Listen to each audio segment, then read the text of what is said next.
बच्चों हम एनसीईआरटी कक्षा 10th के विज्ञान विषय का चैप्टर नंबर 13 विद्युत धारा के चुंबकीय प्रभाव के पार्ट फर्स्ट में चुंबक का अध्ययन करेंगे। तो आज हमारे इस चैप्टर का नाम है विद्युत धारा के चुंबकीय प्रभाव और इसका पार्ट फर्स्ट है चुंबक। तो बच्चों जब हम इस चैप्टर को शुरू कर रहे हैं उससे पहले हमें ये देखना है कि पार्ट फर्स्ट जिसका नाम हमने रखा है चुंबक, तो इस चुंबक की उत्पत्ति किस तरीके से हुई, चुंबक की परिभाषा क्या होती है, चुंबक के गुण क्या होते हैं और चुंबक के चारों ओर जो क्षेत्र उत्पन्न होता है जिसे हमने चुंबकीय क्षेत्र कहा है वो किस तरीके से उत्पन्न हुआ है और किस तरीके से चुंबकीय प्रभाव की खोज की गई, इन सब का अध्ययन हम इस पार्ट के अंदर करेंगे। तो चलो बच्चों स्टार्ट करते हैं हमारा पार्ट फर्स्ट।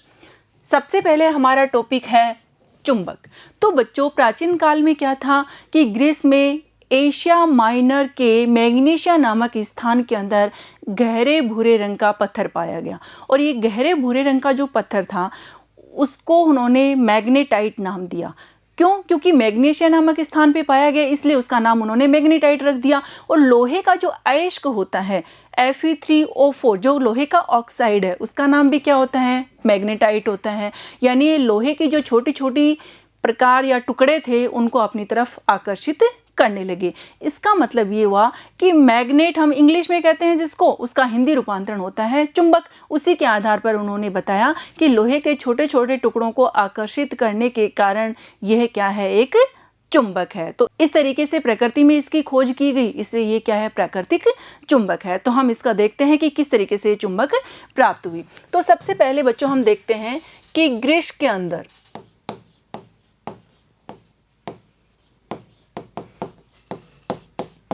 एशिया माइनर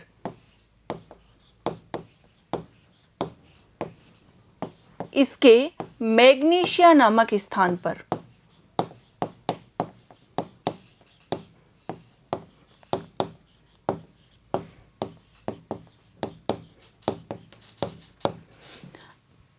एक गहरे भूरे रंग का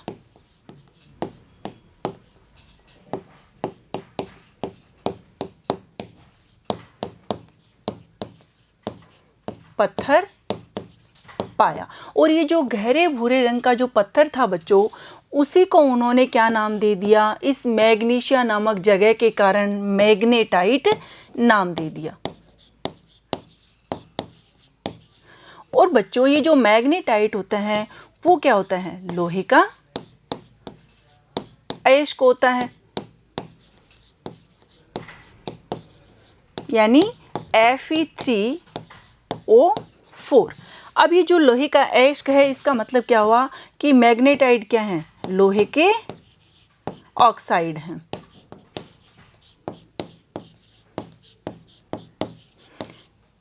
यानी ये क्या करेगा, लोहे के छोटे छोटे टुकड़ों को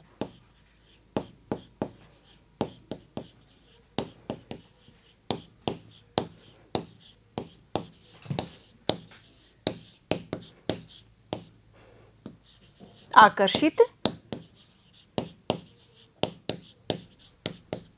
करता है। इस तरीके से इसमें क्या हो गया, आकर्षण का गुण उत्पन्न हो गया। और आकर्षण के गुण के कारण ही उन्होंने बताया कि जैसे इसका नाम मैग्नेटाइट रखा गया, लेकिन अंग्रेजी के अंदर भी चुंबक को क्या कहा जाता है, मैग्नेट, और जिसका हिंदी रूपांतरण हमने देखा क्या होता है, चुंबक होता है। तो यानी इनके अंदर आकर्षण का गुण होने के कारण उन्होंने कहा कि इस तरीके से ये जो पत्थर था गहरे भूरे रंग का वो एक तरीके से चुंबक की भांति व्यवहार करता है। और इसी के आधार पर इन्होंने क्या कर दी, प्राकृतिक चुंबक इसको नाम दे दिया। तो इस तरीके से बच्चों ये जो खोज की गई वो क्या थी, प्राकृतिक चुंबक थी। तो अगर हम देखें तो ये चुंबक की परिभाषा हम किस तरीके से लिखेंगे, यानी सबसे पहले ग्रीस के एशिया माइनर में मैग्नीशिया नामक जो स्थान था उस पे गहरे भूरे रंग का जो पत्थर पाया गया उसको उन्होंने मैग्नीशिया नामक स्थान के आधार पर ही मैग्नेटाइट नाम दे दिया, जो क्या होता है, लोहे का ही अयस्क होते हैं, जिसे हम Fe3O4 यानी लोहे का ऑक्साइड है।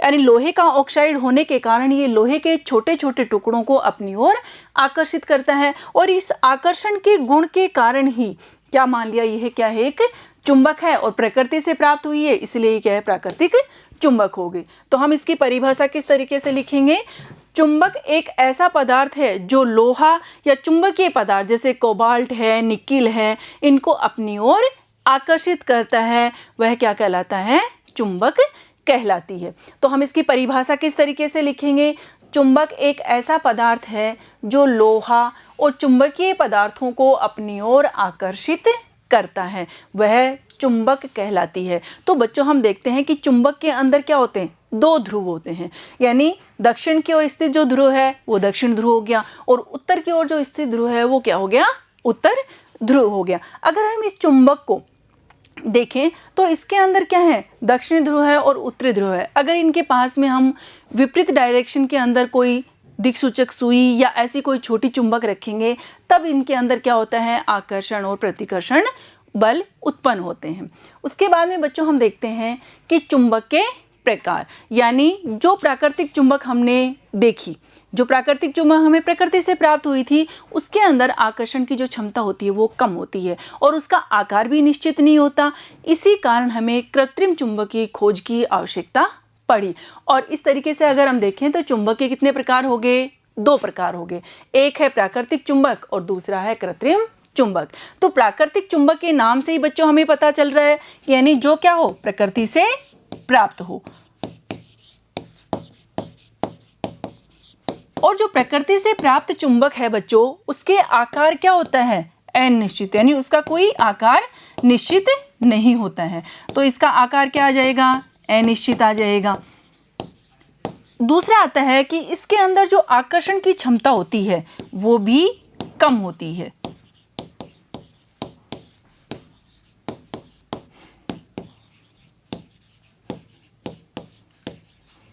और आकर्षण की क्षमता कम होने के कारण ही कृत्रिम चुंबक की आवश्यकता पड़ी। और ये जो कृत्रिम चुंबक होती है बच्चों, इसको प्रयोगशाला के अंदर मानव के द्वारा तैयार किया जाता है और इसीलिए इसे हम कृत्रिम चुंबक या फिर मानव निर्मित चुंबक भी कह सकते हैं। अब इस मानव निर्मित चुंबक या कृत्रिम चुंबक को भी आकर्षण की क्षमता के आधार पर दो प्रकार में डिवाइड कर दिया, स्थायी चुंबक और दूसरी है अस्थायी चुंबक। तो बच्चों नाम से अगर हम देखें, स्थायी चुंबक यानी जिसके अंदर क्या हो, चुंबकीय प्रभाव है वो बना रहे। स्थायी चुंबक जो होती है वो निकिल, कोबाल्ट या फिर स्टील के बनी हुई होती है और स्टील की जो धारण क्षमता होती है वो अधिक होती है। इसी कारण ये क्या नहीं होती, जल्दी से डीमैग्नेटाइज नहीं होती है, यानी इसका चुंबकीय प्रभाव है वो काफ़ी टाइम तक बना रहता है, इसलिए हमने इसको कहा स्थायी चुंबक। अस्थायी चुंबक जो है उसके अंदर क्या है, ये नरम लोहे की बनी हुई होती है और नरम लोहे की बनी हुई होने के कारण इस चुंबक के चारों ओर उत्पन्न जो चुंबकीय क्षेत्र है, अगर चुंबकीय बल को समाप्त कर दिया जाए तो वो चुंबकीय प्रभाव है वो भी क्या हो जाता है, समाप्त हो जाता है। यानी वह क्या नहीं करती, लोहे या लोहे से बनी हुई किसी भी वस्तु को अपनी ओर आकर्षित नहीं करती, यानी उनका जो आकर्षण का जो गुण है वो समाप्त हो जाता है। इसीलिए इसको हमने कहा अस्थायी चुंबक। अगर हम देखें तो स्थायी चुंबक का उपयोग बच्चों जैसे गैल्वेनोमीटर है, जो गैल्वेनोमीटर होता है वो क्या करता है, धारा की दिशा का पाठांक नोट करता है। और इसी तरीके से अगर हम देखें तो मीटर है, लाउड स्पीकर है, उसके अंदर स्थायी चुंबक का उपयोग किया जाता है। लेकिन जो अस्थायी चुंबक है इसका उपयोग अगर हम देखें तो विद्युत घंटी है, डायनेमो है, इनके अंदर किया जाता है। तो इस तरीके से हम चुंबक के प्रकार का हमने यहाँ अध्ययन करा। उसके बाद में बच्चों हम नेक्स्ट देखते हैं चुंबक के गुण। तो बच्चों हमने यहाँ देखा कि चुंबक के दो ध्रुव होते हैं इस तरीके से, तो ये इसके अंदर हो गया नॉर्थ पोल और ये हो गया इसका साउथ पोल। तो बच्चों यहाँ नॉर्थ पोल है यानी उत्तर की ओर संकेत करने वाला ध्रुव है वो तो नॉर्थ पोल हो गया और दक्षिण की ओर संकेत करने वाला जो ध्रुव होता है वो साउथ पोल हो गया। अब अगर हम देखें तो प्रत्येक चुंबक के कितने ध्रुव होते हैं, दो ध्रुव, यानी उत्तरी ध्रुव तथा दक्षिणी ध्रुव। अब अगर इन डायग्राम के माध्यम से देखिए बच्चों तो समान ध्रुव होते हैं, यानी अगर हमने दो पोल देखे साउथ पोल और नॉर्थ पोल। अगर हम क्या करें, एक चुंबक के पास जो दूसरी चुंबक लेके आ रहे हैं उसके अंदर जैसे साउथ पोल के पास साउथ पोल लेके आए या नॉर्थ पोल के पास नॉर्थ पोल लेके आते हैं, तो वो समान ध्रुव क्या करते हैं, एक दूसरे को प्रतिकर्षित करते हैं यानी दूर हटाते हैं। तो ये आ जाएगा इस डायग्राम के माध्यम से भी अगर हम देखें तो ये क्या है, नॉर्थ पोल के पास में दूसरे चुंबक का नॉर्थ पोल लाने पर वो एक दूसरे को प्रतिकर्षित कर रहे हैं यानी दूर हटा रहे हैं।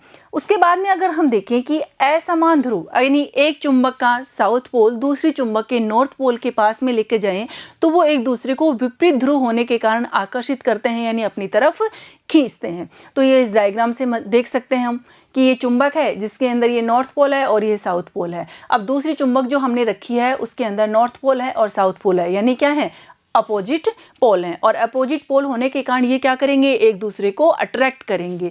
इसी कारण असमान ध्रुव एक दूसरे को क्या करते हैं, आकर्षित करते हैं। उसके बाद में बच्चों हम देखते हैं कि चुंबक के जो ध्रुव हैं, अगर हम इनको देखें तो इन चुंबक के ध्रुव को, जैसे ये चुंबक रखी है इसमें नॉर्थ पोल है और साउथ पोल है, अगर मैं इस चुंबक को यहाँ से काट दूं तो यहाँ से काटने के पश्चात ये चुंबक इतनी छोटी होगी, लेकिन इसमें भी क्या होंगे, नॉर्थ पोल और साउथ पोल होंगे। इसी तरीके से अगर मान लो इसका बिल्कुल बिंदुवत पार्ट मैंने यहाँ अलग कर लिया, तो ये जो बिंदुवत जो पार्ट है उसके अंदर भी बच्चों क्या होगा, एक कंप्लीट चुंबक होगी, यानी इसके अंदर भी क्या होंगे, नॉर्थ और साउथ पोल दोनों होंगे। यानी इसका मतलब ये हुआ कि चुंबक के जो ध्रुव हैं वो उससे अलग नहीं किए जा सकते।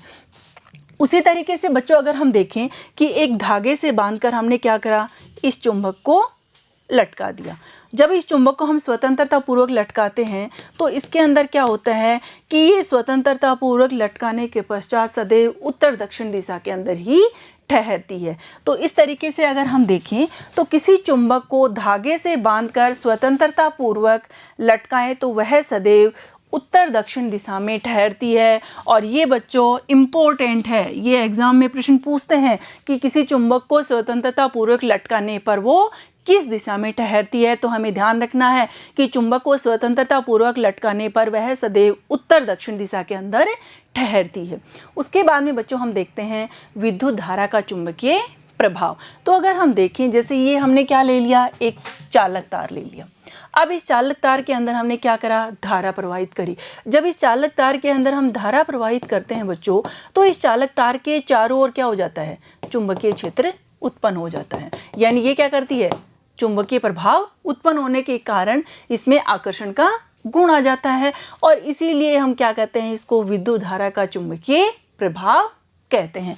अगर हम इसे लैंग्वेज के रूप में लिखें बच्चों, तो किसी भी चालक में विद्युत धारा प्रवाहित करने पर यदि चुंबकत्व उत्पन्न हो जाता है, चुंबकत्व का मतलब है आकर्षण की क्षमता, तो अगर उसमें क्या हो, आकर्षण की क्षमता उत्पन्न हो जाती है तो इसे हम विद्युत धारा का चुंबकीय प्रभाव कहते हैं।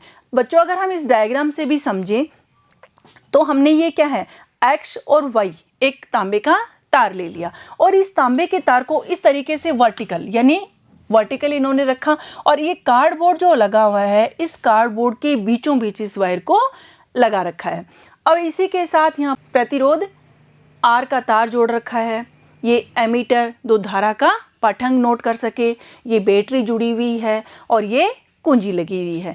तो जैसे ही इस चालक तार के अंदर हम धारा प्रवाहित करते हैं, तो धारा प्रवाहित करने के पश्चात बच्चों अगर हम देखें तो ये क्या है, ये जो तांबे का तार है वो क्या हो जाता है, चुंबकीय प्रभाव उत्पन्न होने के कारण चुंबकीय भांति व्यवहार करता है। अगर हम इसके पास में, जैसे ये चुंबकीय सुई है, इसको अगर लेके जाएं तो ये चुंबकीय सुई में क्या करता है, जैसे ये चुंबकीय सुई रख दी यहाँ, तो ये चुंबकीय सुई जब रखते हैं तो इसके अंदर क्या होगा, विक्षेप उत्पन्न हो जाता है, जिसके अंदर भी क्या है, यानी ये एक दिक्सूचक ही है जिसमें नॉर्थ पोल और साउथ पोल है।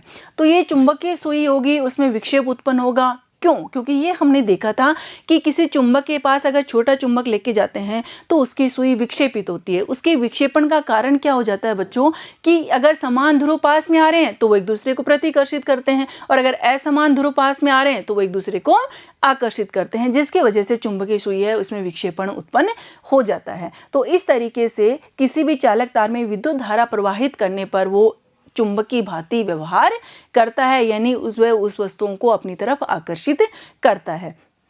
तो इस तरीके से हमने विद्युत धारा के चुंबकीय प्रभाव को यहाँ परिभाषा के रूप में लिखा है। उसके पश्चात बच्चों हम देखते हैं कि चालक तार में विद्युत धारा प्रवाहित करने पर चुंबकीय सुई विक्षेपित हो जाती है, अर्थात तांबे के तार से प्रवाहित विद्युत धारा ने एक चुंबकीय प्रभाव उत्पन्न कर दिया। चुंबकीय प्रभाव का मतलब यहाँ क्या है कि उसके चारों ओर चुंबकीय क्षेत्र उत्पन्न हो गया, जिसकी वजह से वो क्या हो गया, चुंबकीय भांति व्यवहार कर रहा है। यानी लोहा या लोहे से बनी हुई अन्य जो विभिन्न वस्तुएं हैं, जैसे कॉपर या निकल से भी बनी हुई हो, तो उनको वो अपनी तरफ आकर्षित करता है। इस तरीके से क्या हुआ कि विद्युत और चुंबकत्व, यानी चुंबकत्व का मतलब है आकर्षण का गुण, वो एक दूसरे से संबंधित होते हैं। और यही हमारे इस चैप्टर का नाम है कि विद्युत धारा के चुंबकीय प्रभाव। उसके बाद में हम देखते हैं हैंस क्रिश्चियन ऑर्स्टेड नामक जो वैज्ञानिक था, उसने 1820 के अंदर एक्सपेरिमेंट करा था और उस एक्सपेरिमेंट के द्वारा ही उन्होंने चुंबकीय प्रभाव की खोज करी थी कि किस तरीके से चालक तार में विद्युत धारा प्रवाहित करने पर उसमें क्या उत्पन्न हो जाता है, चुंबकीय क्षेत्र उत्पन्न हो जाता है। तो बच्चों यहाँ सबसे पहले हम देखते हैं कि हैंस क्रिश्चियन ऑर्स्टेड नामक जो वैज्ञानिक था, उसका जन्म 1777 के अंदर और उनकी मृत्यु 1851 के अंदर हुई थी। 1820 ईस्वी में ऑर्स्टेड ने बताया कि जिस प्रकार चुंबक के चारों ओर चुंबकीय क्षेत्र उत्पन्न हो जाता है, ठीक उसी प्रकार किसी चालक तार में विद्युत धारा प्रवाहित करते हैं तो उसके चारों ओर भी चुंबकीय क्षेत्र उत्पन्न हो जाता है, यानी वह भी क्या करता है, चुंबकीय भांति व्यवहार करता है। तो चुंबक के चारों ओर चुंबकीय क्षेत्र उत्पन्न हो जाता है, ठीक उसी प्रकार किसी चालक में विद्युत धारा प्रवाहित करने पर उसके चारों ओर भी चुंबकीय क्षेत्र उत्पन्न हो जाता है। अब बच्चों ऑर्स्टेड ने जो एक्सपेरिमेंट करा था उसके अगर हम देखें तो इनका जो जन्म था वो 1777 के अंदर डेनमार्क के अंदर हुआ था और 1820 में जब इन्होंने एक्सपेरिमेंट करा था, उस एक्सपेरिमेंट के द्वारा ही इन्होंने चुंबकीय प्रभाव की खोज की थी। तो उसके अंदर अगर हम देखें कि इसकी खोज के अंदर इन्होंने क्या करा था, ऑर्स्टेड ने एक चालक तार लिया और उस चालक तार से एक कंपास यानी चुंबकीय सुई और एक बैटरी, एक धारा नियंत्रक और कुंजी को जोड़ दिया। अगर हम इन डायग्राम के माध्यम से देखें बच्चों, तो इस तरीके से उन्होंने क्या करा, ये चालक तार ले लिया और इस चालक तार पे उन्होंने ये सेल जोड़ रखा है, ये कुंजी जोड़ रखी है और इसमें क्या कर रखा है कि फर्स्ट जो डायग्राम है उसमें उन्होंने क्या नहीं करा, कुंजी को ऑन नहीं करा, यानी उसके अंदर धारा का प्रवाह नहीं हो रहा। और जब धारा का प्रवाह नहीं हो रहा तो जिसके पास में रखी हुई जो चुंबकीय सुई है, जो एक छोटी चुंबक की भांति व्यवहार कर रही है, तो उनकी सुई के अंदर कोई भी विक्षेपण उत्पन्न नहीं हुआ। इसका मतलब उन्होंने ये आइडिया लगाया कि जब चालक तार में हम धारा प्रवाहित नहीं करते हैं तो चुंबकीय सुई की स्थिति में कोई भी परिवर्तन नहीं होता। उसके पश्चात उन्होंने नेक्स्ट डायग्राम में क्या करा कि धारा प्रवाहित करी, यानी जैसे ही वो की को क्या करता है, प्रेस करता है, तो नीडल क्या करती है, डिफ्लेक्शन शो करती है, यानी इस सुई की दिशा में विक्षेपण उत्पन्न हो जाता है। और अगर हम इस डायग्राम के माध्यम से देखें बच्चों, तो जैसे ही धारा प्रवाहित करती है ये चुंबकीय सुई क्या कर देती है, विक्षेप शो करती है। और उसके पश्चात उन्होंने देखा कि अगर जिस तरीके से उन्होंने धारा की दिशा इस तरीके से पॉजिटिव टू नेगेटिव थी, अगर उस धारा की दिशा को परिवर्तित कर दिया तो धारा की दिशा के परिवर्तन करने पर चुंबकीय सुई के अंदर जो डिफ्लेक्शन हो रहा है उसकी डायरेक्शन भी क्या हो जाती है, चेंज हो जाती है, यानी पहले के अपोजिट हो जाएगी। तो इस तरीके से उन्होंने इस एक्सपेरिमेंट के माध्यम से ये बताया कि जब चालक तार में धारा प्रवाहित करते हैं तो चुंबकीय सुई में क्या होता है, विक्षेप उत्पन्न होता है। और चुंबकीय सुई में विक्षेप का मतलब क्या है कि जब हम चुंबकीय सुई जो क्या करती है, एक प्रकार से छड़ चुंबक की भांति व्यवहार कर रही है, तो जब उसको हम पास लेके जाते हैं तो चुंबकीय सुई के अंदर भी क्या होते हैं, नॉर्थ पोल और साउथ पोल होते हैं। और इसी तरीके से चुंबक के अंदर भी क्या होते हैं, नॉर्थ पोल और साउथ पोल होते हैं। जब समान ध्रुव एक दूसरे के पास आएंगे तो वो एक दूसरे को प्रतिकर्षित करते हैं, और जब असमान ध्रुव एक दूसरे के पास आते हैं वो एक दूसरे को आकर्षित करते हैं। इसका मतलब इसके कारण क्या होती है, आकर्षण और प्रतिकर्षण के चुंबकीय सुई विक्षेपित होती है। अगर हम डायरेक्शन को चेंज कर देते हैं धारा के, तो क्या होगा, चुंबकीय सुई के विक्षेपण की जो दिशा है वो भी चेंज हो जाती है। उसके पश्चात में बच्चों हम देखेंगे कि जब कंपास की धारा प्रवाह कर रहे चालक के पास लाया जाता है, कंपास का मतलब है चुंबकीय सुई को, तो कंपास सुई विक्षेपित होने लगती है। विक्षेपित होने का मतलब क्या है कि उनके आकर्षण और प्रतिकर्षण के कारण उनकी स्थिति क्या हो रही है, परिवर्तित हो रही है। जब हम कुंजी को ऑन या फिर ऑफ करते हैं तो प्रत्येक बार कंपास सुई विक्षेपित होती है जब धारा की दिशा को बदलते हैं। यानी पहले हमने धारा की दिशा थी वो पॉजिटिव टू नेगेटिव कर रखी थी, उसके पश्चात अगर हम उसकी डायरेक्शन को चेंज कर देते हैं तो चुंबकीय क्षेत्र की दिशा है वो भी बदल जाती है। विद्युत धारा प्रवाहित करने पर उसके चारों ओर चुंबकीय क्षेत्र उत्पन्न होता है। और यही क्या करा था ऑरस्टेड ने एक्सपेरिमेंट के द्वारा बताया था, यानी चुंबकीय प्रभाव की उन्होंने खोज करी थी। उन्होंने यही तो शो करा था डायग्राम के अंदर, यानी अगर हम किसी चालक तार में धारा प्रवाहित करते हैं तो वो किस तरीके से व्यवहार करने लग जाती है, चुंबक की भांति ही व्यवहार करना शुरू कर देती है। उन्हीं के सम्मान में चुंबकीय क्षेत्र की तीव्रता का जो मात्रक है वो ऑरस्टेड रखा गया। उसके पश्चात बच्चों हम देखते हैं कि चुंबकीय क्षेत्र और क्षेत्र रेखाएं, यानी चुंबकीय क्षेत्र किसे कहते हैं और किस तरीके से रेखाएं उत्पन्न होती हैं। तो बच्चों अगर हम डायग्राम के माध्यम से देखें, जैसे ये क्या है, एक छड़ चुंबक है। अब इस चुंबक के अंदर क्या है, एक तो नॉर्थ पोल हो गया और दूसरा हो गया साउथ पोल। तो जब इन उत्तर और दक्षिण ध्रुव के पास में हम क्या करें कि दिक्सूचक सुई, जैसे ये हमने क्या करें, एक दिक्सूचक सुई को रख दिया। इस तरीके से इस दिक्सूचक सुई के अंदर बच्चों ये इसका नॉर्थ पोल है और ये इसका साउथ पोल है। तो अगर हम देखें कि इस दिक्सूचक सुई के अंदर, यानी जब नॉर्थ पोल और साउथ पोल जो चुंबक के अंदर हैं, उसी तरीके से इस दिक्सूचक सुई के अंदर भी नॉर्थ पोल और साउथ पोल हैं। तो ये दोनों अगर ये क्या हैं, विपरीत ध्रुव हैं, तो ये एक दूसरे को आकर्षित करते हैं। और अगर ये माने कि ये क्या हो, ये तो साउथ पोल हो और ये क्या हो, उस दिक्सूचक सुई का नॉर्थ पोल हो, तो ये क्या है, सेम होने के कारण ये ध्रुव जब समान होंगे तो वो एक दूसरे को प्रतिकर्षित करते हैं। और इसी तरीके से हम देखते हैं कि चुंबक के चारों ओर, यानी ये चुंबक हम रखी हुई है और इस चुंबक के चारों ओर, जैसे ये चुंबक के चारों ओर का जो क्षेत्र है वही क्या कहलाता है, चुंबकीय क्षेत्र। यानी इस चुंबक के चारों ओर जहाँ तक चुंबक का प्रभाव रहता है वो उसका क्या कहलाता है, चुंबकीय क्षेत्र कहलाता है। और यहाँ हमने जो दिक्सूचक सुई रखी है, उस दिक्सूचक सुई के समान ध्रुव तो क्या करेंगे, एक दूसरे को प्रतिकर्षित करते हैं। और अगर असमान ध्रुव इस चुंबक के पास में लाया जाता है तो वो एक दूसरे को आकर्षित करते हैं, जिसके कारण दिक्सूचक सुई के अंदर विक्षेप उत्पन्न हो जाता है। तो हम यहाँ अगर देखें कि किसी छड़ चुंबक के निकट लाने पर दिक्सूचक की सुई विक्षेपित हो जाती है, वो हमने यहाँ देखा कि किस तरीके से समान ध्रुव पास में लेके आते हैं तो प्रतिकर्षित होते हैं और असमान ध्रुव जब पास में लेके आते हैं तो वो एक दूसरे की तरफ आकर्षित होते हैं, जिसकी वजह से दिक्सूचक की जो सुई है वो विक्षेपित हो जाती है।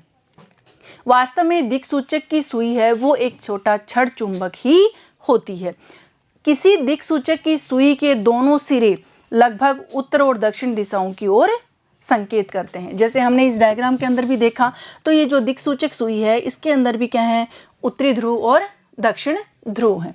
उसके पश्चात बच्चों हम देखते हैं कि उत्तर दिशा की ओर संकेत करने वाले सिरे को उत्तरोमुखी ध्रुव या फिर उसे उत्तर ध्रुव कहते हैं। इसी तरीके से दूसरा सिरा जो दक्षिण दिशा की ओर संकेत करता है उसे दक्षिणोमुखी ध्रुव या फिर उसे दक्षिण ध्रुव कहते हैं। और जब हम इस दिक्सूचक सुई के माध्यम से हमने देखा कि जब समान ध्रुव एक दूसरे के पास में आते हैं तो वो क्या करते हैं, प्रतिकर्षित होते हैं। और अगर असमान ध्रुव पास में आते हैं तो वो एक दूसरे को अपनी तरफ खींचते हैं, यानी आकर्षित होते हैं। तो चुंबकों के सजातीय ध्रुव में परस्पर प्रतिकर्षण तथा विजातीय ध्रुव में परस्पर आकर्षण होता है। उसके पश्चात में बच्चों अगर हम देखें कि चुंबक अपने चारों ओर के क्षेत्र में अपना प्रभाव आरोपित करती है, लोहे चूर्ण एक बल का अनुभव करता है। अगर हम इस डायग्राम के माध्यम से देखें बच्चों, तो ये क्या है, एक छड़ चुंबक है और इस छड़ चुंबक के चारों ओर क्या है, जैसे लोहे का बुरादा रखा और उसको थपथपाया, थपथपाने के पश्चात वो लोहे का जो बुरादा है वो इस तरीके से रेखाओं के अंदर व्यवस्थित हो जाता है। अगर हम इसमें देखें तो ये चुंबक है, इस चुंबक के बाहर की तरफ यानी जो दिशा होती है इन रेखाओं की वो उत्तर ध्रुव से दक्षिणी ध्रुव, यानी उत्तर ध्रुव से ये तो शुरू होती हैं और दक्षिण ध्रुव पे क्या हो जाती हैं, विलीन हो जाती हैं। लेकिन अगर हम चुंबक के अंदर की तरफ देखें बच्चों, तो इसकी जो डायरेक्शन होती है वो दक्षिण ध्रुव से उत्तर ध्रुव की ओर होती है। तो इस तरीके से चुंबक की जो रेखाएं हैं वो अरेंज हो जाती हैं। इसका मतलब है कि ये क्या करती हैं, एक चुंबकीय बल का अनुभव करती हैं। इसी बल के कारण लोह चूर्ण इस प्रकार के पैटर्न में व्यवस्थित हो जाता है, जो ये पैटर्न यहाँ डायग्राम के अंदर शो कर रखा है। उसके बाद में हम देखते हैं कि किसी चुंबक के चारों ओर का वह क्षेत्र जिसमें उसके बल का संसूचन किया जा सके या उस बल को अनुभव किया जा सके या वस्तु उनसे क्या हो, आकर्षित हो, तो वह उस चुंबक का चुंबकीय क्षेत्र कहलाता है। उसके पश्चात बच्चों हम देखते हैं कि वह रेखाएं, जैसे हमने ये चुंबक रखी, इस चुंबक के चारों ओर जो ये रेखाएं बनी हुई हैं, जिनके अनुदिश लोह चूर्ण होता है वो स्वयं संरेखित हो जाता है, यानी रेखाओं में व्यवस्थित हो जाता है, उसे हम चुंबकीय क्षेत्र रेखाओं का निरूपण करती हैं, यानी उसे हम क्या कहते हैं, चुंबकीय क्षेत्र रेखाएं कहते हैं। उसके पश्चात बच्चों अगर हम देखें कि यहाँ हमने चुंबकीय क्षेत्र जो पढ़ा, तो चुंबकीय क्षेत्र है बच्चों वो एक सदिश राशि है। इसका मतलब ये हुआ कि हमने जो भौतिक राशियाँ होती हैं वो दो प्रकार की होती हैं, एक होती है सदिश राशि, एक होती है अदिश राशि। तो जो अदिश राशि होती है उसके अंदर दिशा का ज्ञान नहीं होता, लेकिन जो सदिश राशि होती है उसमें परिमाण के साथ साथ दिशा का भी ज्ञान होता है। तो यहाँ जो चुंबकीय क्षेत्र है वो कैसी राशि है, सदिश राशि, यानी जिसके अंदर परिमाण तथा दिशा दोनों ही होते हैं, यानी इन दोनों का हमें ज्ञान होता है। किसी चुंबकीय क्षेत्र की दिशा वह मानी जाती है जिसमें अनुदिश दिक्सूचक सुई है, उसका उत्तर ध्रुव उस क्षेत्र के भीतर गमन करता है, यानी जिसके अनुदिश क्या हो, दिक्सूचक सुई है, उसका उत्तर ध्रुव है, वो उस क्षेत्र के भीतर गमन करता है। अगर हम इस डायग्राम के माध्यम से देखें बच्चों, तो ये क्या है, एक छड़ चुंबक है। इस छड़ चुंबक के अंदर ये इसका साउथ पोल है और ये इसका नॉर्थ पोल है। अब हमने जो दिक्सूचक सुई रखी है उसमें हमने ये, जैसे मान लिया इसका साउथ पोल हो गया और ये नॉर्थ पोल हो गया, यानी ये क्या है, इस छड़ चुंबक में और इस दिक्सूचक सुई के अंदर अगर हम देखें तो ये पोल क्या है, एक दूसरे के विपरीत हैं, और विपरीत होने के कारण ये एक दूसरे को क्या करते हैं, आकर्षित करते हैं। इसी तरीके से हमने इनको क्या करा, दिक्सूचक सुई को अलग अलग डायरेक्शन के अंदर अरेंज करा और ये क्या हो जाएंगी, एक रेखाओं का निरूपण करती हैं। तो इस तरीके से दिक्सूचक की सहायता से चुंबकीय क्षेत्र रेखाएं हैं उनको हम आरेखित कर सकते हैं। यहाँ हमने देखा कि दिक्सूचक की सुई है, उसके अंदर ये नॉर्थ पोल हो गया और ये साउथ पोल हो गया, तो ये विपरीत होने के कारण एक दूसरे को क्या करते हैं, अट्रैक्ट करते हैं, यानी आकर्षित करते हैं, जिसकी वजह से ये एक कर्व के रूप में निर्मित हो जाता है। उसके पश्चात बच्चों हम देखते हैं कि परिपाटी के अनुसार चुंबकीय क्षेत्र रेखाएं होती हैं वो चुंबक के उत्तरी ध्रुव से प्रकट होती हैं और उसके दक्षिण ध्रुव के अंदर विलीन हो जाती हैं। इस डायग्राम में भी अगर हम देखें तो वो क्या हो रही है, उत्तर ध्रुव से शुरू हो रही है और दक्षिण ध्रुव के अंदर क्या हो रही है, विलीन हो रही है। नेक्स्ट देखो, चुंबक के भीतर चुंबकीय क्षेत्र रेखाएं हैं, उनकी दिशा उसके दक्षिण ध्रुव से उत्तरी ध्रुव की ओर होती है। अतः चुंबकीय क्षेत्र रेखाएं होती हैं वो एक बंद वक्र होती हैं। इस डायग्राम के माध्यम से अगर बच्चों हम देखें तो हमने देखा था कि चुंबक के बाहर क्या होती हैं, इनकी दिशा, यानी ये उत्तर ध्रुव से तो निकलती हैं और कहाँ विलीन हो जाती हैं, दक्षिण ध्रुव पर विलीन हो जाती हैं। और अगर हम देखें कि इस तरीके से अगर यानी चुंबक के अंदर की तरफ देखें तो ये क्या होती हैं, दक्षिण ध्रुव से निकलती हैं और उत्तर ध्रुव की ओर जाती हैं। तो इस तरीके से क्या बना लेती हैं, ये रेखाएं होंगी वो एक कर्व की भांति बना लेती हैं, यानी एक बंद वक्र की भांति व्यवहार करती हैं। अब इस डायग्राम में अगर बच्चों हम देखें तो इसके चुंबक के ध्रुवों के समीप क्या होती हैं, घनी होती हैं, लेकिन जैसे जैसे ये क्या होती हैं, वक्र ऊपर की तरफ जाता है, इनकी चौड़ाई क्या हो जाती है, बढ़ती जाती है। इसका मतलब है कि चुंबक के जो ध्रुव होते हैं उन ध्रुव के पास में क्या होता है, आकर्षण की क्षमता अधिक होती है, और जैसे जैसे इन ध्रुव से दूर होते जाते हैं उनके आकर्षण की क्षमता यानी उनका चुंबकीय प्रभाव है वो कम होता जाता है। अगर हम यहाँ देखें तो चुंबकीय क्षेत्र की आपेक्षिक प्रबलता को क्षेत्र रेखाओं की निकटता की कोटि के द्वारा दर्शाया जाता है। इसका मतलब ये है कि इस ध्रुवों के निकट है वो चुंबकीय क्षेत्र होता है वो प्रबल होता है, यानी चुंबक का प्रभाव अधिक होता है।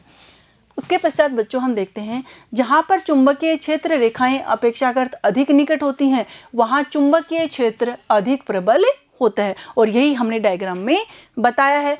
अर्थात वहाँ पर विद्यमान किसी अन्य चुंबक के ध्रुव पर चुंबकीय क्षेत्र के कारण अधिक बल कार्य करेगा, यानी वो अधिक क्षमता के साथ उस वस्तु को अपनी तरफ आकर्षित करेगा। दो क्षेत्र रेखाएं कहीं भी एक दूसरे को प्रतिच्छेदित नहीं करती। अगर हम ये कहें कि जैसे ये जो रेखाएं होती हैं वो कभी भी एक दूसरे को इस तरीके से प्रतिच्छेदित नहीं करती, यानी काटती नहीं है। क्यों? क्योंकि दिक्सूचक सुई के अंदर दो दिशाएं संभव नहीं है एक साथ। तो अगर हम इसको लिखेंगे, यदि वे ऐसा करें तो इसका यह अर्थ होगा कि प्रतिच्छेद बिंदु पर दिक्सूची को रखने पर उसकी सुई की 2 दिशाओं की ओर संकेत करेगी, जो संभव नहीं हो सकता। यानी ये जो दिक्सूचक सुई है वो 2 दिशाओं में क्या करनी चाहिए, संकेत करेगी भाई अगर प्रतिच्छेदित करते हैं उनको, लेकिन ऐसा संभव नहीं हो पाता। इसलिए क्या होता है कि 2 क्षेत्र रेखाएं कभी भी एक दूसरे को नहीं काटती हैं।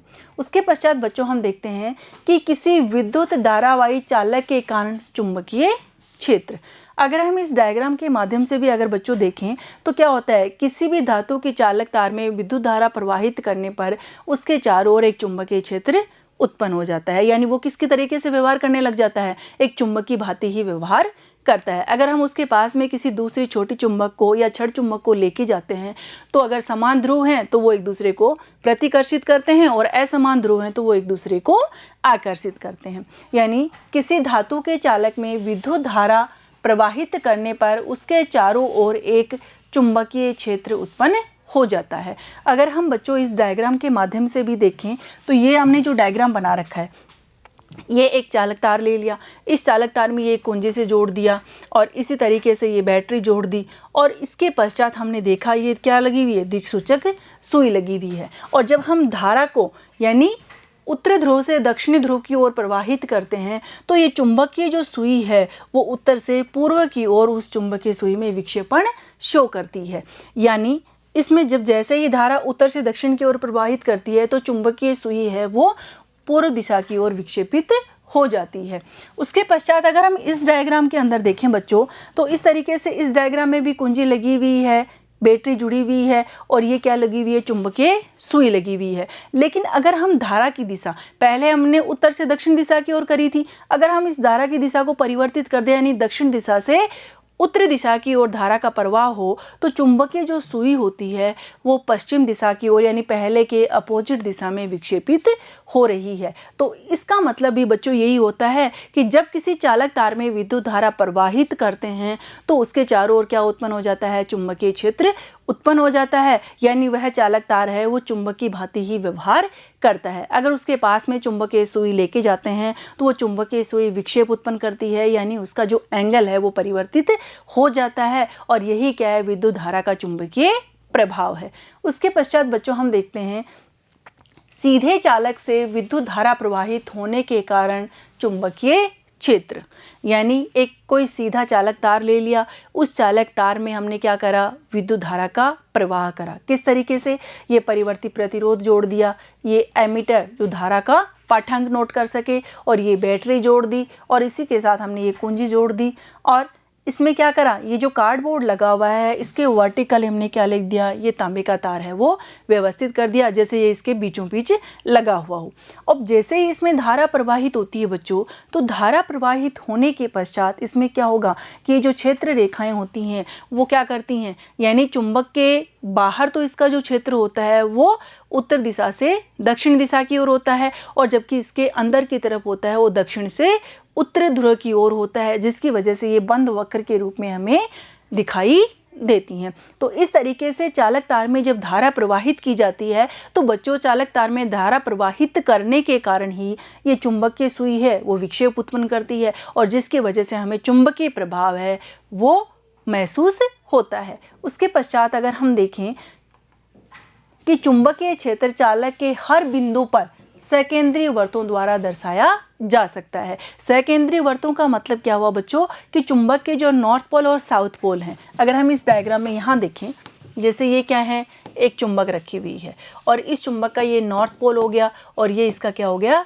साउथ पोल हो गया। अब बच्चों इस डायग्राम में भी अगर हम क्या करें, यानी चुंबक की जो सुई है इसके पास में मानो हमने यहाँ क्या रख दिया, दिक्सूचक सुई रख दी। अब इस दिक्सूचक सुई के अंदर ये इसका नॉर्थ पोल है और ये इसका साउथ पोल है, तो ये विपरीत ध्रुव होने के कारण एक दूसरे को अपनी तरफ आकर्षित करते हैं। इस तरीके से अगर हम रखते जाएंगे तो ये चुंबकीय सुई इस तरीके से वक्र के रूप में, और अगर इसी तरीके से हम इसको नीचे की तरफ देखें तो ये हो गया। अब इसी तरीके से दूसरी जो लाइनें हैं वो व्यवस्थित हो जाएंगी और इसी तरीके से ये वक्र है वो बनता जाएगा। और अगर हम इसमें देखें तो इनकी जो डायरेक्शन होती है बच्चों वो क्या आ जाएगी, उत्तरी ध्रुव से दक्षिण ध्रुव को, यानी उत्तरी ध्रुव से तो ये उत्पन्न होती हैं और दक्षिण ध्रुव पे क्या हो रही हैं, विलीन हो रही हैं। और इसके अंदर अगर हम चुंबक के देखें तो ये दक्षिण ध्रुव से उत्पन्न होती हैं और उत्तरी ध्रुव की ओर जाती हैं। यानी एक प्रकार से ये बंद वक्र की तरह व्यवहार कर रही हैं, यानी सेकेंद्रीय वर्त बना रही हैं। और यही हमने लिखा है कि चुंबकीय क्षेत्र है वो चालक के हर बिंदु पर सेकेंद्रीय वर्तों के द्वारा दर्शाया जा सकता है। तांबे के तार में प्रवाहित विद्युत धारा के परिमाण को परिवर्तित करने पर सुई के विक्षेप में भी क्या हो जाता है, परिवर्तन होता है। अगर हम देखें कि जब विद्युत धारा के परिमाण में हम वृद्धि करते हैं तो जो चुंबकीय सुई है उसके विक्षेप में भी क्या हो जाती है, वृद्धि हो जाती है। यानी अगर हम धारा का मान कम करेंगे तो क्या होगा, विक्षेप का मान भी कम हो जाता है चुंबकीय सुई में। अगर हम धारा का मान बढ़ा देते हैं तो चुंबकीय सुई के अंदर विक्षेप है वो भी बढ़ जाता है। यदि तांबे के तार में प्रवाहित विद्युत धारा तो वही रहती है, परंतु दिक्सूचक सुई तांबे के तार से दूर चली जाती है। अगर हम डायग्राम के माध्यम से ही देखें बच्चों, जैसे ये हमने छड़ चुंबक रखी, अब इस छड़ चुंबक के अंदर ये इसका नॉर्थ पोल हो गया और ये साउथ पोल हो गया, यानी उसमें विद्युत धारा की डायरेक्शन तो वही है, लेकिन अगर हम क्या करें, दिक्सूचक सुई को थोड़ा दूर ले जाते हैं और ये इसके अंदर क्या है, नॉर्थ पोल है और ये साउथ पोल है तो ये अपोजिट डायरेक्शन इस छड़ चुंबक के, लेकिन उसमें दूरी जाने के साथ उसमें विक्षेपण की स्थिति है वो घट जाती है। उसके पश्चात अगर हम देखें कि इसका मतलब हुआ कि दिक्सूचक सुई का विक्षेप है वो दूर जाने पर घट जाता है। नेक्स्ट देखो बच्चों, इस प्रकार किसी चालक से प्रवाहित की गई विद्युत धारा के कारण उत्पन्न चुंबकीय क्षेत्र चालक से दूर जाने पर घटता है, यानी दूर जाने पर क्या होगा, चुंबकीय क्षेत्र घट जाता है। नेक्स्ट देखो, जैसे जैसे विद्युत धारावाही सीधे चालक तार से दूर हटते जाते हैं उसके चारों ओर उत्पन्न चुंबकीय क्षेत्र को निरूपित करने वाले सेकेंद्रीय वृत्तों का साइज बड़ा होता जाता है। हम डायग्राम में अगर देखें तो ये हमने क्या ले ली, छड़ चुंबक, जिसमें ये इसका नॉर्थ पोल हो गया और ये इसका क्या हो गया, साउथ पोल हो गया। तो बच्चों अब इसमें देखें तो जैसे जैसे यहाँ हमने किनारों से देखा तो इस तरीके से इसके वर्त बन रहे हैं, और अगर ये नीचे की तरफ घुमाएं तो ये वर्त हो गया। इसी तरीके से हम दूसरा वर्त बनाएं तो ये क्या होगा, इस तरीके से इनके सेकेंद्रीय वर्त बनते हैं। अगर हम इनको और आगे बढ़ाएं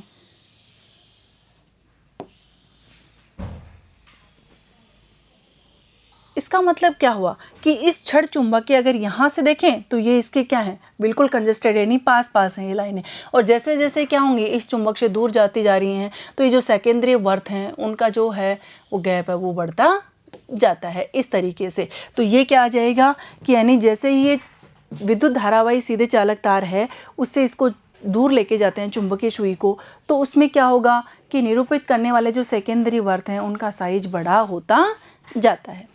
नेक्स्ट देखो बच्चों, इसका मतलब है कि सीधे धारावाही चालक में जब धारा प्रवाहित की जाती है तो उत्पन्न चुंबकीय क्षेत्र निम्न दो तथ्यों पर निर्भर करता है।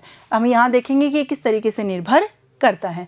धारावाही चालक के उस बिंदु की दूरी जिस पर चुंबकीय क्षेत्र निकाला जाता है, यानी उस दूरी के क्या होता है, चुंबकीय क्षेत्र की जो तीव्रता है वो व्युत्क्रमानुपाती होती है। यानी चुंबकीय क्षेत्र की तीव्रता जिसे हम B से डिनोट करते हैं वो उसकी दूरी के क्या होती है, व्युत्क्रमानुपाती होती है। यानी उस छड़ चुंबक से जैसे जैसे हम दिक्सूचक सुई को दूर लेके जाते हैं तो उसके अंदर चुंबकीय क्षेत्र की जो तीव्रता है वो कम होती जाती है, यानी उसकी प्रबलता क्या हो जाएगी, कम होती जाएगी। इसी तरीके से अगर हम देखें कि धारावाही चालक में प्रवाहित धारा पर चुंबकीय क्षेत्र क्या होगा, समानुपाती होता है। यानी चुंबकीय क्षेत्र की प्रबलता है वो उसकी धारा के परिमाण के समानुपाती होने के कारण जैसे जैसे धारा का मान बढ़ता जाएगा उस चुंबकीय सुई की जो प्रबलता है वो भी बढ़ती जाएगी। यानी अगर विद्युत धारा अधिक होगी तो सुई में विक्षेप भी अधिक होगा, अगर विद्युत धारा कम होगी तो चुंबकीय सुई में विक्षेप भी कम होता है। क्यों? क्योंकि चुंबकीय क्षेत्र की जो तीव्रता है वो धारा का परिमाण है उसके समानुपाती होती है। उसके पश्चात बच्चों अगर हम देखें कि समीकरण 1 और 2, यानी समीकरण फर्स्ट को हमने लिखा था कि है ना चुंबकीय क्षेत्र की जो तीव्रता होती है वो उसकी दूरी के व्युत्क्रमानुपाती होती है, और समीकरण सेकंड में हमने लिखा था कि चुंबकीय क्षेत्र की जो तीव्रता होती है वो धारा के परिमाण के समानुपाती होती है। और जब हम समीकरण 1 और 2 को जोड़ के इस तरीके से लिखेंगे तो B समानुपाती I/R, I यहाँ क्या है, धारा है, और R क्या है, यहाँ दूरी है। तो बच्चों अगर हम देखें कि चुंबकीय क्षेत्र का जो मात्रक है वो टेस्ला या फिर वेबर प्रति मीटर स्क्वायर होता है। तो ये एग्जाम में पूछ सकते हैं कि चुंबकीय क्षेत्र की तीव्रता का जो मात्रक होता है वो क्या होता है, तो हमें ध्यान रखना है या तो टेस्ला या फिर वेबर प्रति मीटर स्क्वायर होता है। इसी तरीके से नेक्स्ट है बच्चों दक्षिण हस्त अंगुष्ठ नियम। यह जो नियम होता है बच्चों, इसके द्वारा धारावाही चालक से संबंधित चुंबकीय क्षेत्र की दिशा है उसका निर्धारण किया जाता है। अगर हम देखें जिस तरीके से हमने क्या करा, ये पेन मैंने पकड़ा हुआ है दाहिने हाथ में। अब इस पेन को मैं इस तरीके से पकड़ूं तो ये मान लिया कोई चालक तार है। अब इस चालक तार के अंदर बच्चों अगर हम देखें तो ये जो अंगूठा है वो तो किसकी दिशा को बता रहा है, धारा की दिशा को बता रहा है, और ये जो मुड़ी हुई जो अंगुलियां हैं वो किसको बता रही हैं, चुंबकीय क्षेत्र की दिशा को बता रही हैं। इस तरीके से बच्चों ये दक्षिण हस्त अंगुष्ठ का जो नियम है उसके द्वारा हम चुंबकीय क्षेत्र की दिशा का निर्धारण कर सकते हैं। यानी यह नियम किसी धारावाही चालक से संबद्ध चुंबकीय क्षेत्र की दिशा ज्ञात करने के लिए प्रयुक्त किया जाता है। ये बच्चों एग्जाम के हिसाब से भी इम्पोर्टेंट है, आपसे पूछ सकते हैं दक्षिण हस्त अंगुष्ठ का नियम क्या है। तो इसको हम नियम को लैंग्वेज के साथ लिखने के साथ साथ हमें क्या करना है, हमें डायग्राम भी बनाकर आना है। उसके बाद में बच्चों हम देखते हैं कि इस नियम के अनुसार यदि आप अपने दाहिने हाथ में विद्युत धारावाही चालक, यानी जिस तरीके से मैंने ये पेन पकड़ा तो इस पेन को मैंने क्या मान लिया, धारावाही चालक मान लिया।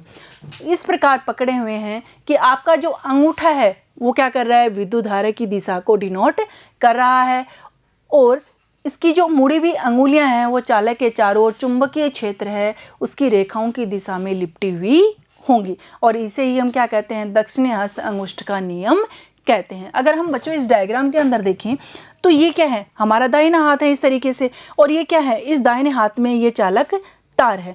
अब ये चालक तार होगा तो जब ये अंगूठा है वो तो किसको शो कर रहा है, विद्युत धारा की दिशा को, और ये जो मुड़ी हुई जो अंगुलियां हैं ये अंगुलियां किसको शो कर रही हैं, चुंबकीय क्षेत्र की दिशा को डिनोट कर रही हैं, और यही हमारा क्या है, दक्षिण हस्त अंगुष्ठ का नियम है।